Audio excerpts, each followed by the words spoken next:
Bonjour à tous. La canicule s'installe de nouveau sur le pays. 53 départements, parmi lesquels le Jura, la Côte d'Or, la Saône-et-Loire et le Doubs sont ce matin toujours en vigilance orange. Le pic caniculaire remarquable est attendu entre dimanche et mardi, avec des pointes à 40 degrés. Une période particulièrement éprouvante pour les quelques 66% de Français qui souffrent de la chaleur dans leur logement. C'est ce que révèle une étude publiée hier par la Fondation pour le logement. Et les habitants des quartiers populaires sont particulièrement exposés, comme l'explique Maïder Olivier, chargé d'études logement et climat de l'association. Ça s'explique à 3 niveaux. D'abord à l'échelle des quartiers, c'est vraiment des quartiers qui sont propices au fait que la chaleur soit exacerbée parce qu'il y a beaucoup de béton, beaucoup de bitume et peu d'espace vert. Ensuite, si on zoome à l'échelle des logements, c'est aussi des logements qui sont souvent des logements bouilloires parce qu'on est en appartement, souvent des petits appartements qui peuvent être en surpeuplement.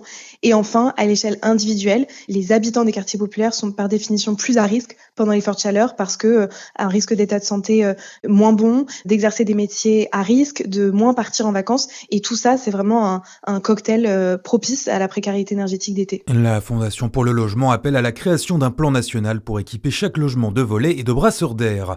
Un épisode de chaleur qui engendre donc des risques. La ville de Lons-le-Saunier invite les personnes âgées, isolées ou fragiles à se signaler auprès du CCAS. Le Doubs, lui, entre aujourd'hui en alerte sécheresse. Décision du préfet qui entraîne des restrictions sur l'usage de l'eau. L'arrosage est par exemple interdit entre 8h et 20h. Les prélèvements agricoles sont aussi réduits.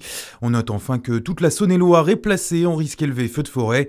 À Chalon-sur-Saône, les feux de la Saint-Jean n'auront finalement pas lieu samedi. Le feu d'artifice a été reporté au 27 juin. Des annulations aussi à Dijon où l'événement Fête du sport passe à la trappe. Autre événement annulé en raison de la canicule, la fête des voisins de Mont-Solémine. Retrouvez les détails dans votre météo locale après cette édition.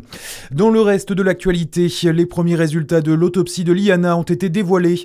Les analyses révèlent que l'adolescente de 11 ans a bien été victime d'un viol. D'autres examens toujours en cours pour déterminer cette fois les causes de la mort de la collégienne qui reste inconnue. Une affaire qui avait ému partout en France et notamment à Besançon où la fresque hommage réalisée par l'artiste Nacle restera bien sur les murs du boulevard Diderot. La mairie qui voulait l'effacer a changé d'avis. Un motard grièvement blessé hier matin dans le Jura. Les faits se sont produits dans la grande rue de Roland, une commune de 300 habitants. Selon la Voix du Jura qui ne précise pas les circonstances de l'accident, la victime a été transportée vers Besançon dans un état grave.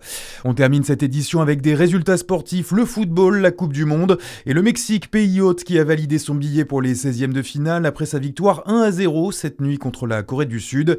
La République tchèque et l'Afrique du Sud se sont neutralisés un but partout. La Suisse de son côté s'est imposée 4-1 contre la Bosnie-Herzégovine. Et enfin le Canada a largement dominé le Qatar 6-0. Bonne journée sur Fréquence Plus, à suivre votre météo.